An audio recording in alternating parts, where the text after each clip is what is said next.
half hour. Hundreds of people taking to the streets for a third night of protests over the police killing of Duante Wright. Police in Portland also declaring a riot for a second night. One person arrested and charged with second-degree arson. In Seattle, 3 people were arrested after a protest outside the Seattle Police Department. 2 arrested for graffiti, the other for obstruction. In Sacramento, police are issuing 3 reports of vandalism, but no arrests have been made.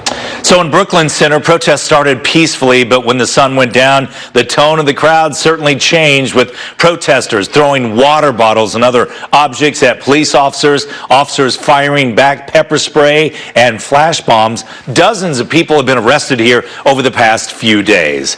The officer who shot Duante Wright and the police chief have both turned in letters of resignation. And the local prosecutor in Brooklyn Center, Minnesota, says a decision on charges could come today. Meanwhile, many are wondering how that kind of confusing a taser for a gun can happen with a trained police officer. Javier standing by now with a live interview with somebody who should have some great perspective. Good morning. Oh, some great insight indeed. So we've been following this investigation into the death of 20-year-old Duante Wright since it happened Sunday.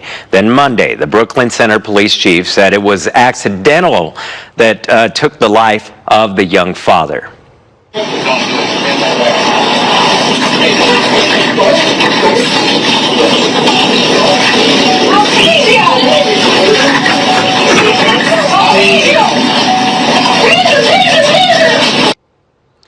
Officer Kim Potter was the one who fired that deadly shot. Immediately after the shooting, as is protocol, she was put on leave pending an investigation. But yesterday, she resigned along with the Brooklyn Center police chief. But many are still wondering how a 26-year veteran of the police force could make a mistake like this. Former DPS Director Frank Milstead is joining us live right now with some insight. And Colonel, we thank you very much for taking the time this morning and joining us. And I guess the main question, don't officers carry their weapons on different sides or different areas specifically to not make that mistake? Yeah, good morning, Javier. Yeah, that's correct. So what we train and what Axon, who builds the Taser electronic control device, recommends is that you keep the weapon on the opposite side from your dominant hand.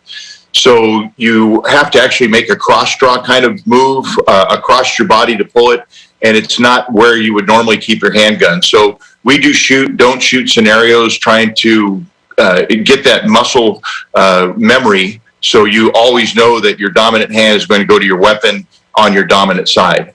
What about the weight of each weapon? I mean, there's a significant difference there. And wouldn't that alert that officer of which weapon they had in their hand? You know, it should. And I think that what you're seeing here is the effects of stress.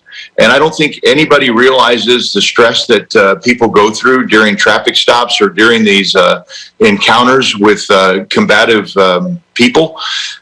This is a small town. I don't know anything about her. I don't know what her experience is over 26 years. But it is obvious that the stress of this particular situation outweighed her ability to understand that she had just drawn her weapon and not her taser. But yes, there's a lot of difference in weight. They feel different. They look different. A Glock handgun with a full magazine probably weighs twice, if not 2.5 times the amount of weight that a taser weighs. So it begs the question, how much training goes into scenarios to prevent something like this, where you want that heart rate raised in order to make these split-second decisions? So we do a lot of that. So when you're first issued a taser, when you go to the academy, you go through a lot of training. Then there's yearly in-service training that's mandated by the Arizona Peace Officers Standard and Training Board. I don't know what they do in Minnesota in that small town. I've actually had conversations since this had occurred here in Arizona with other law enforcement leaders, and I'm not even sure that we do enough at this point to see what has happened here.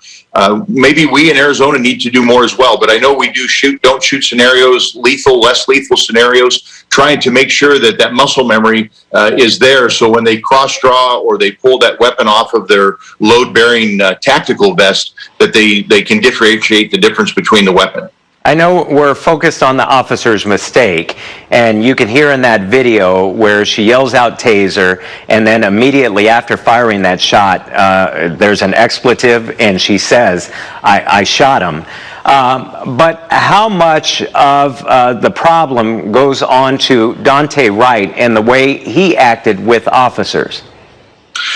So that is obviously part, a main focus of this issue is, and people don't want to talk about it, but the fact is that if you comply and listen to lawful commands from police officers, this situation doesn't happen.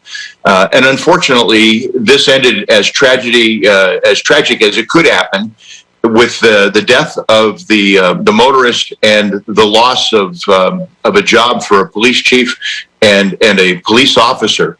I tell people all the time, there's always a place and time to argue a point, but when you're in the arrest sequence, there's no time to do anything but cooperate with the lawful order of the police. If you feel like something's happened incorrectly, there's internal affairs reviews, there's other things that can happen.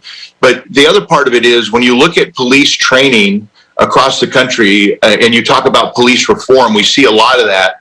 What is it that we want to reform? And I think that's one of the things that we have to look at as a nation is how do we standardize training for law enforcement?